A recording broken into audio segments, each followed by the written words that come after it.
সকলের প্রতি শ্রদ্ধা ও ভালোবাসা জানিয়ে আজকে আমরা ৪৫তম ক্লাসটি শুরু করতে যাচ্ছি। তো আজকের ক্লাসের বিষয় হলো ৮টি নিত্য প্রয়োজনীয় কোরিয়ান বাক্য।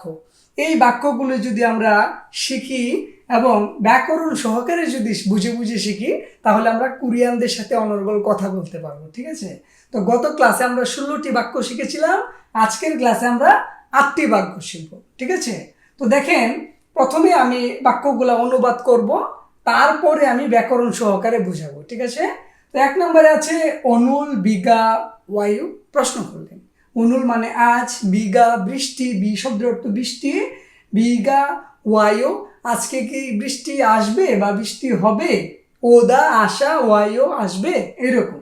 অনুল বিগা ওয়ায়ু আজকে কি বৃষ্টি আসবে।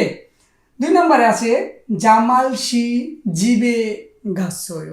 জামাল মানে একজনের নাম, শি অর্থ সাহেব, জামাল শি জামাল সাহেব, জিবে বাড়িতে, গাছয় গিয়েছে বা চলে গেছে, গাদা মানে যাওয়া, গাছয় ঠিক আছে চইলা গেছে। ৩ নম্বর ওয়ে ওজে ইল আনেসয়, কেন গতকালকে কাজ করেন নাই। ওয়ে শব্দের অর্থ কেন, অজি শব্দের অর্থ গতকাল, কেন গতকাল, ইল হাদা মানে কাজ করা, ইল আনহেসয় হাদা শব্দের অর্থ করা, এখানে আন শব্দটা না অর্থে ব্যবহার হয়েছে, মানে আনহেসয় করেন নাই। ঠিক আছে, গতকালকে কেন কাজ করেন নাই এটা বুঝেছি। ঠিক আছে। ৪ নম্বর সিজাঙে গাছো মুও সায়ু। সিজাঙে গাছো মুও সায়ু, সিজাঙে মানে বাজারে, সিজাং শব্দের অর্থ বাজার, সিজাঙে বাজারে, গাছো গিয়ে, মুও কি, সায়ো কিনবেন। সিজাঙে গাছো মুও সায়ো বাজারে গিয়ে কি কিনবেন, প্রশ্ন করছেন। ঠিক আছে। ৫ নাম্বার কোয়াইল সাল কয়ু। কোয়াইল শব্দের অর্থ কি ফল, সাদা কেনা, সাল কয়ু কিনবো, কোয়াইল সাল কয়ু ফল কিনবো। ৬ নাম্বার নেইল ইয়ংহুয়া বোরো গায়ো। প্রশ্ন করবে নেইল মানে আগামীকাল, ইয়ংহুয়া মানে সিনেমা, বোরো গায়ো বোরো গাদা মানে কোনো কিছুর উদ্দেশ্যে আমি সেটা বুঝাইতেছি। ঠিক আছে, বোদা মানে দেখা, বুড়ো গায়ো দেখতে যাবেন, ব্যাকরণ আমি বুঝাবো। ওকে। ৭ নাম্বার গামিয়ন জুম পাল্লি উসেও। গামিয়ন গেলে বা যাইতে চাইলে, জম একটু, পাল্লি দ্রুত, উসেও আসুন বা আসবেন। গামিয়ন জুম পাল্লি উসেও যাইতে চাইলে একটু দ্রুত আসবেন। ঠিক আছে। ৮ নাম্বার ই কাবাঙি ওদি এসো সাশ্রয়, মানে এই ব্যাগটা কোত্থেকে কিনছেন। ই মানে এই, কাবাঙি ব্যাগটা, ওদি এসো কোথায় হইতে, এসো এসো মানে ফ্রম আর কি, হইতে। ঠিক আছে, ওদি এসো কোথায় হইতে, সাশ্রয় কিনেছেন। বুঝতে পারলাম, প্রশ্ন করছেন। ওকে, তো ১ থেকে ৮ পর্যন্ত আমরা অনুবাদ করে বুঝলাম এখানে কি লেখা আছে। এখন আমরা ব্যাকরণের ব্যবহার বুঝবো। ঠিক আছে, তাহলে আমরা বাক্যগুলা সঠিকভাবে বুঝে কোরিয়ানদের সাথে কথা বলতে পারবো। তো চলুন আমরা এখানে ব্যাকরণগুলা শিখি। তার আগে আমি বলে দিচ্ছি, দেখেন এই যে পাশে ব্র্যাকেটের ভিতরে আমি ব্যাকরণগুলা লিখে দিয়েছি আপনাদের বোঝার স্বার্থে, তবুও আমি এখন বিশ্লেষণ করব। তো দেখুন এখানে ১ নম্বরে লেখা আছে অনুল বিঘা ওয়ায়ু, আজকে কি বৃষ্টি আসবে। অনুল বিঘা ওয়ায়ু, এখানে কোন ব্যাকরণটি ব্যবহার করলাম, আইও ব্যাকরণটি ব্যবহার করলাম। ঠিক আছে, বর্তমান কাল। অনুল বিঘা ওয়ায়ু, ও দা, দা উঠায় দিলে তাকে ওকার, মানে এই ওকারের জন্য আমরা নিয়ে আসলাম আইওটা। ঠিক আছে, আমি এই ব্যাকরণগুলো নিয়ে অলরেডি ক্লাসে সব আলোচনা করেছি। যারা ব্যাকরণ বুঝি না তারা আমার প্লে লিস্টে গিয়ে, ব্যাকরণের যে প্লে লিস্ট আছে ওইখানে গিয়ে আপনি ব্যাকরণগুলো আবার দেখে চর্চা করতে পারেন। ঠিক আছে, তো দেখেন এখানে আমরা আইও ব্যাকরণটি ব্যবহার করলাম কোনখানে, ওদার সাথে। বুঝতে পারলাম। অনুল বিঘা ওয়ায়ু, আজকে কি বৃষ্টি আসবে। ঠিক আছে, প্রশ্ন করছে। ওকে, আমরা আইও ব্যাকরণের ব্যবহার শিখলাম। ২ নম্বর জামাল শি জিবে গাছয়। এখানে আমরা ২টি ব্যাকরণ ব্যবহার করেছি, প্রথমটি হলো এ এবং পরেরটি হলো আশ্রয়। ঠিক আছে, তো দেখেন জীব মানে বাড়ি, জীব একটা স্থান, এই জন্য এ আসছে। ঠিক আছে, এই ব্যাকরণটি আসছে।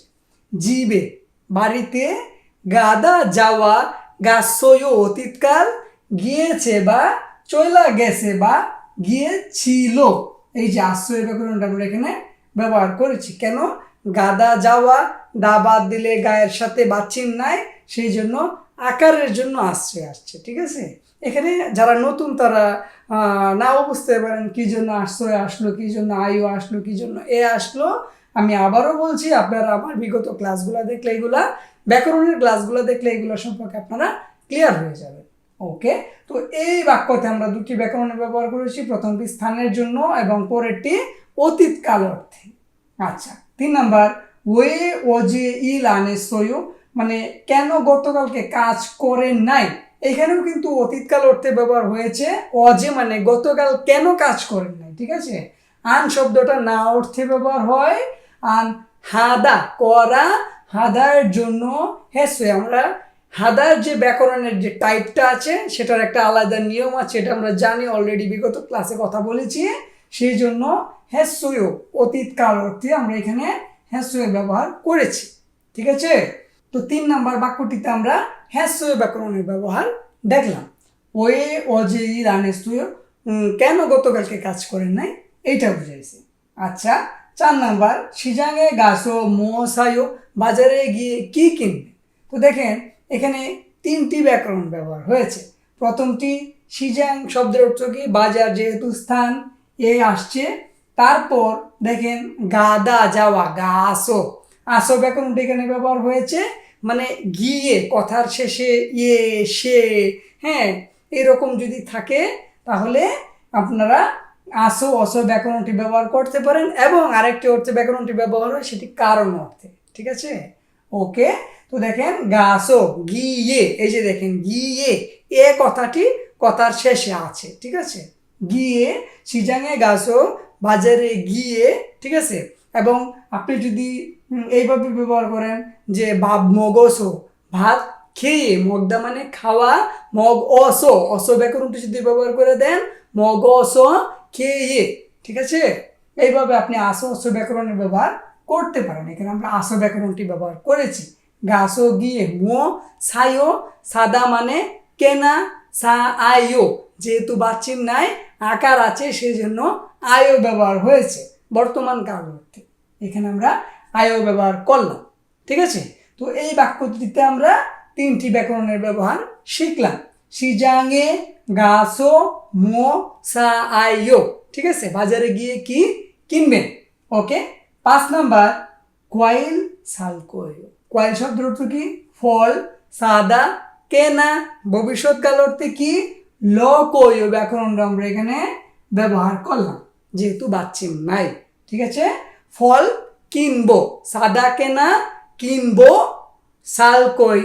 ঠিক আছে, ওকে, 5 নাম্বারটা আমরা বুঝতে পারলাম। এখন চলে যাব 6 নম্বরে। তো 6 নম্বর বাক্যটিতে আমরা উড়ো গাদা র গাদা যে ব্যাকরণটি আছে না, এইটা আমরা ব্যবহার করেছি। উড়ো গাদা র গাদা, উড়ো উদা র উদা, মানে কোনো উদ্দেশ্যে কোনো জায়গায় যাওয়া এবং আসা বুঝাতে ব্যবহার হয়। আমি ভাত খাইতে যাই, আমি ভাত খাইতে এসেছি। ঠিক আছে, চলুন ভাবমগুরো গায়ো, চলুন ভাবমগুরো ওয়াসয়ো। ঠিক আছে, উড়ো গাদা র গাদা, এখানে আমরা র গাদার ব্যবহারটি করেছি কেননা এখানে বোদায়ের সাথে বাচ্চিম নাই বিদায় র গাদা। ঠিক আছে, ওকে, নীল ইয়ংহুয়া বুড়ো গায়ো, আগামীকাল সিনেমা দেখতে যাব। ঠিক আছে, আচ্ছা 7 নাম্বার, গামিয়ন জুম পাল্লি উসে, গামিয়ন গেলে জুম পাল্লি উসে। এখানে আমরা 2টি ব্যাকরণের ব্যবহার করেছি। প্রথমটি হলো মিয়ন, গামিয়ন, গাদা গামিয়ন, গাদা যাওয়া, গামিয়ন গেলে বা যেতে চাইলে। ঠিক আছে, গেলে যেতে চাইলে, জম একটু, পাল্লি তাড়াতাড়ি, উসেও ওদা শব্দের অর্থ কি, আশা। এখানে আপনি আপনি অর্থে আমরা সে ব্যাকরণটি ব্যবহার করেছি। ঠিক আছে, উসেও মানে আসবেন, ওদা মানে আশা, উসেও আসবেন। ঠিক আছে, গামিয়ন জুম পাল্লি উসেও যাইতে চাইলে বা গেলে একটু তাড়াতাড়ি আসবেন।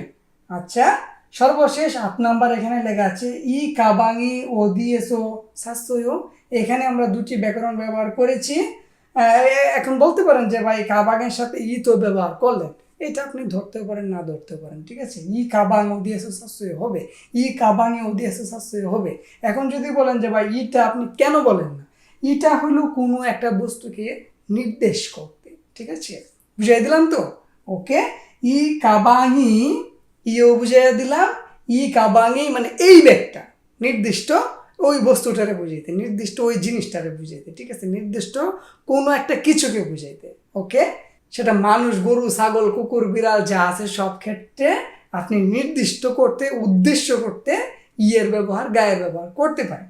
ই কাবাঙি ওদি এসো, ওদি মানে কোথায়, স্থানের জন্য, এসো ব্যাকরণটা আমরা ব্যবহার করলাম, ইংলিশে ফ্রম এবং বাংলাতে হইতে বা থেকে, ঠিক আছে। ই কাবাঙি ওদি এসো, কোথা হইতে, সাশ্রয় কিনেছেন, সাদা মানে কেনা, সা আশ্রয় অতীতকাল, আমরা জানি এই যে আশ্রয়টা অতীতকাল অর্থে ব্যবহার হয়, আশ্রয় মানে কিনেছেন, ঠিক আছে। সাশ্রয়, এখানে আশ্রয় ব্যাকরণটি ব্যবহার হয়েছে। ওকে, তো আমরা 1 থেকে 8 পর্যন্ত অনুবাদ করে দেখলাম, অর্থ বুঝলাম এবং তারপরে আমরা ব্যাকরণের ব্যবহার দেখলাম, কোথায় কোথায় কার সাথে ব্যাকরণগুলো ব্যবহার করলাম। তো এই পদ্ধতিতে আপনি বাক্য তৈরি করবেন এবং চর্চা করবেন, ঠিক আছে।